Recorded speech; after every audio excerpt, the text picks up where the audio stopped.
All right, we're back again. We're going to finish up chapter 19. We were talking about the black codes that because of Andrew Johnson's presidency, these are enacted on the freed slaves down south. Like I said, it was a way to control the slaves by prohibiting them from doing certain things. One of the things they couldn't gather in public without a white person present. If you remember, these are some of the same things that happened before the war. And so even with their freedom and everything, they could not stand and talk with their friends and hang out with people without a white person there.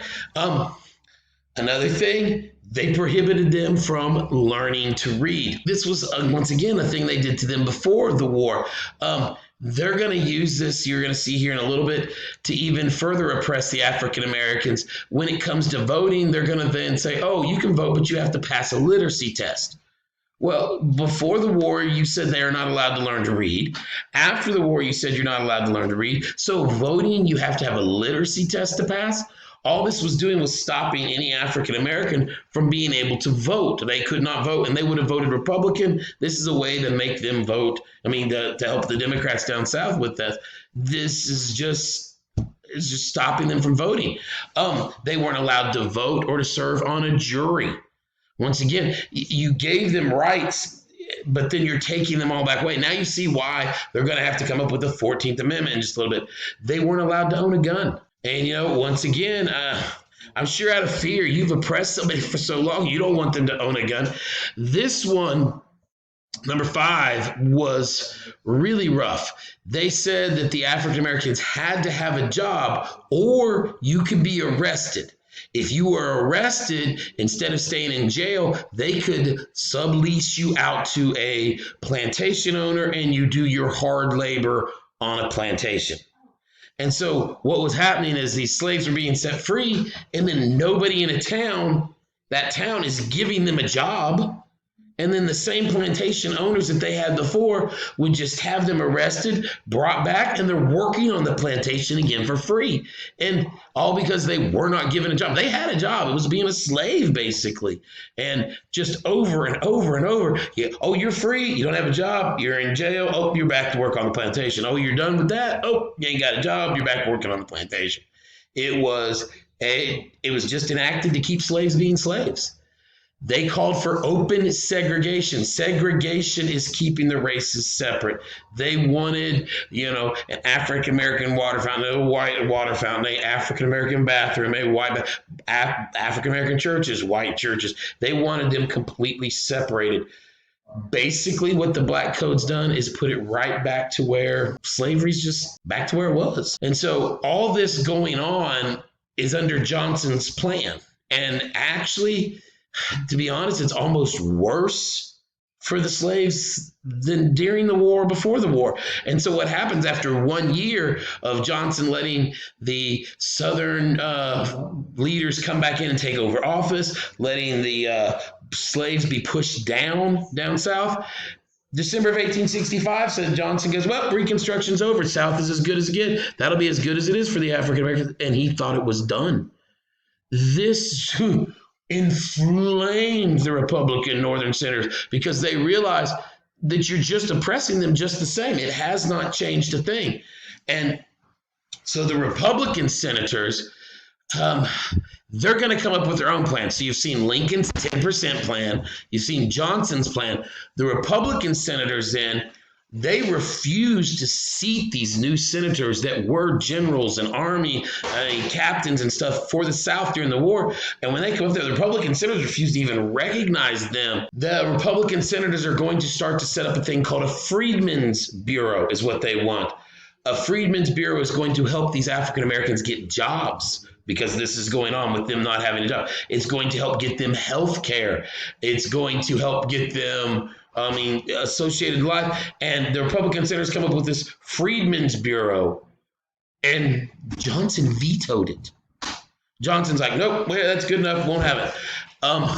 So at this point, the Republican senators up north realize they need a 14th Amendment. 13th Amendment says you are free. All right, no more slavery. 14th Amendment said they've got rights. And you can't just take their rights because you want to take their rights. They had the right to vote. They had the right to own a gun. They had the same rights that everyone has listed in the Bill of Rights. And the South was not letting the African Americans have this. Our government is trying to give them that, but you're running into not a bad government, you're running into bad people down south that were trying to stop it. And so the Republican senators set up the 14th Amendment and it passes. So, like I said, the 14th Amendment, it gives African American rights as citizens for equal protection under the law. They weren't getting that beforehand.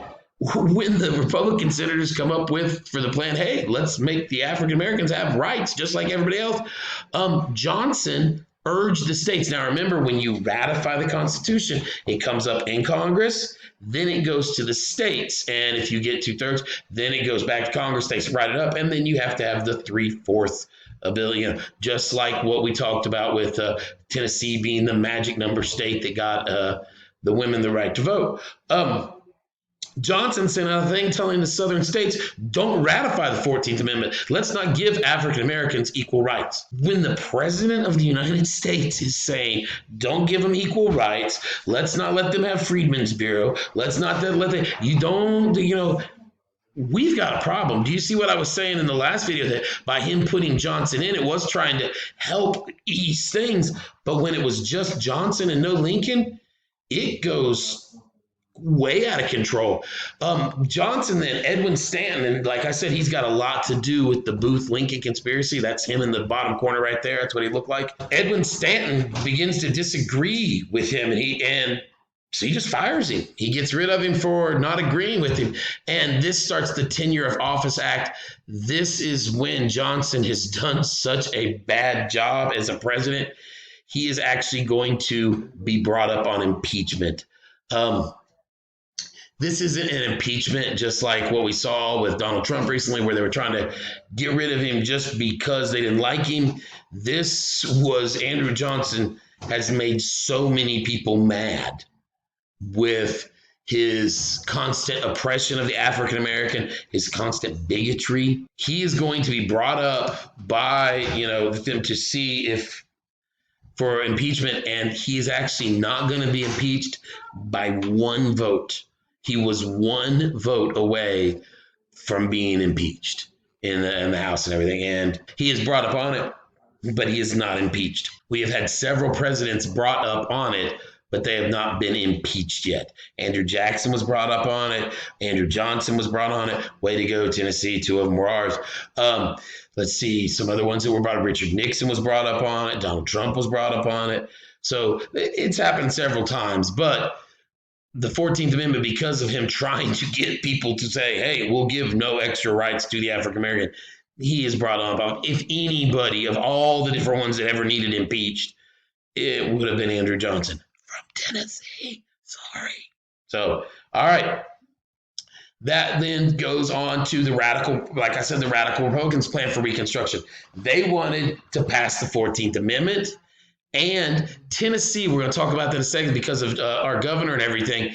We were actually more progressive trying to get back into the Union than a lot of the other states. So he is going to take the radical Republicans, and they're going to have Congress behind them because of so many people, with the votes. They're going to be able to take the South and divide it up into military districts.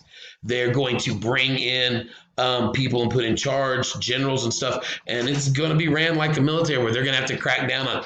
The Southern people did not like this, and this is going to cause a lot of tension. It's just going to be a lot of problems. This is where then you're going to see the radical Republicans are going to come up with the 15th Amendment. The 15th Amendment is you can't take the right away to vote. Because when they said, okay, African Americans are free, you assume they're going to be able to vote. The South would not let them vote. The South would not get it. So they said, all right, they have the same rights. Well, then the Southern states started enacting things like poll taxes. Excuse me. A poll tax is when they charge you to vote. Well, would a slave have any money? It's not like he got paid anything for his previous job, did he? And so when you say to them, you have to pay $5 to be able to vote, they don't have the $5. So all you've done is stop them from being able to vote. And so The radical Republicans up north is what they're going to be called. They pass a thing saying we need the 15th Amendment.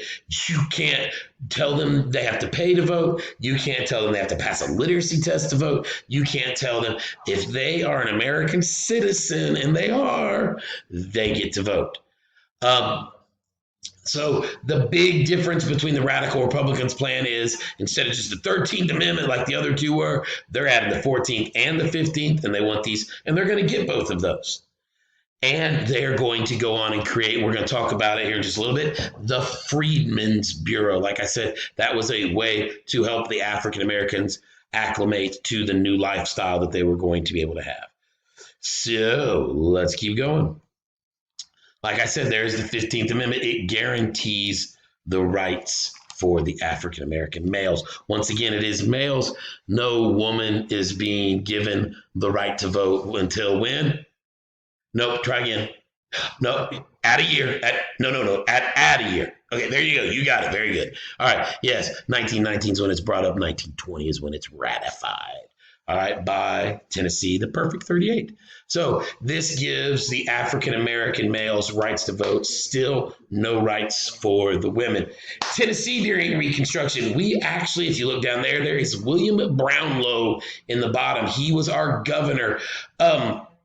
He was appointed governor, and he was determined to bring Tennessee back into line with the way we should have been as a state.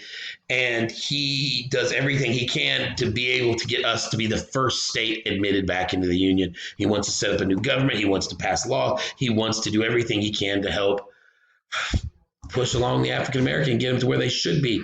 Brownlow from Tennessee. Here's a good part from us. He is the one urging for the 14th Amendment. You've got Johnson from Tennessee up in Washington telling people do not pass the 14th Amendment. But you have Brownlow from down in Tennessee telling everybody we need to pass the 14th Amendment so that they have their rights. He actually, before the 15th Amendment, gives African American males the right to vote. And he uses militias to protect them, because what was going on when they would go to vote, there would be people, we're going to talk about the Ku Klux Klan, there would be people there to stop them from voting. They would harass them, hurt them, lynch them. They would go several different ways. And so Tennessee, our governor, sends militias to the voting places to let the African American male vote. So while the rest of the South is trying to stop them, Tennessee's governor is trying to make sure we give them a chance.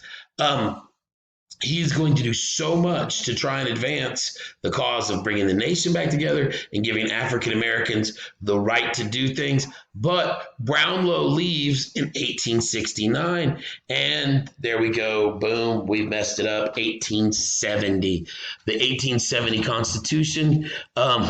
Guys, when Brownlow leaves, we put in an ex-Confederate general as the governor of Tennessee.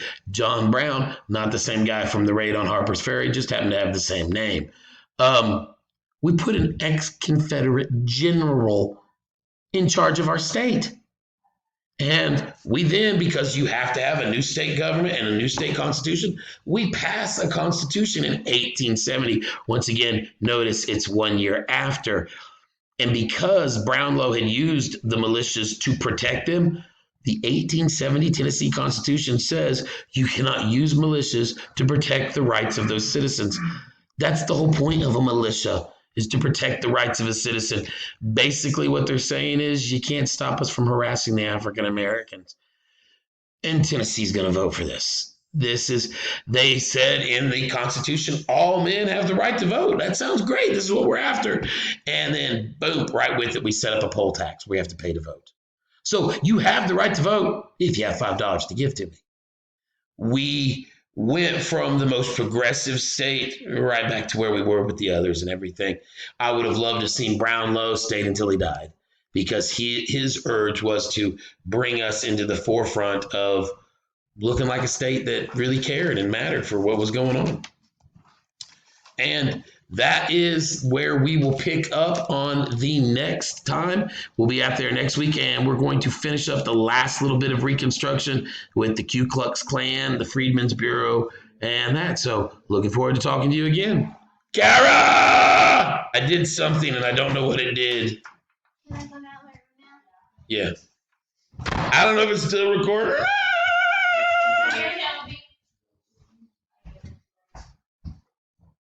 Okay.